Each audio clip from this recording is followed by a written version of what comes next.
Vous êtes né en Roumanie. C'est exact. Vous vous êtes retrouvé très jeune à l'orphelinat.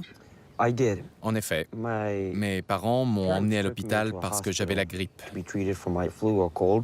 Le médecin m'a fait une piqûre, mais ils utilisaient les mêmes aiguilles pour tous les enfants. Elles n'étaient ni stérilisées ni désinfectées, et j'ai attrapé la polio. Mes parents ont dit au médecin « Qu'avez-vous fait à sa jambe? Elle est morte, il ne peut plus la bouger. » Et le médecin leur a répondu « Nous allons devoir le garder une quinzaine de jours. » Mes parents m'ont laissé là, ils sont partis et ils ne sont jamais revenus. À l'âge de 3 ans, j'ai été placé dans le service hospitalier des enfants incurables et j'y suis resté jusqu'à l'âge de 11 ans.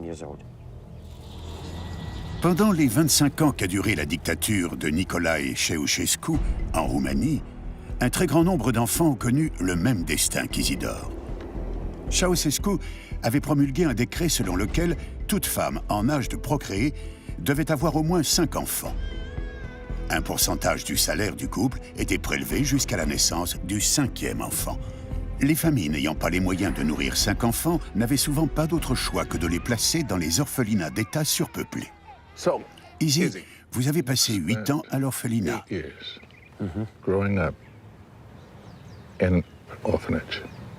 Comment était-ce? On se demande souvent si on va survivre. Nous ne sortions jamais dehors. Pas de soleil? Jamais de soleil. Il y a ici une aire de jeu, des arbres, de l'herbe. Nous n'avions rien de tel. Rien de ce genre? Non. Je voudrais vous montrer cette vidéo pour que vous voyiez par vous-même à quoi ressemblait ma vie à l'orphelinat roumain.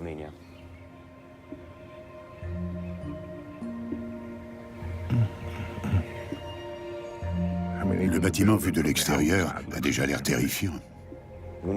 À l'intérieur, il y régnait une terrible odeur d'urine et d'excréments.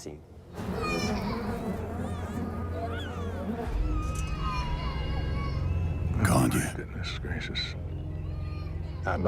D'après vous, combien y avait-il d'enfants dans cet orphelinat? Je dirais 4 à 500. 4 à 500 enfants et pratiquement pas de personnel pour s'occuper d'eux. Non.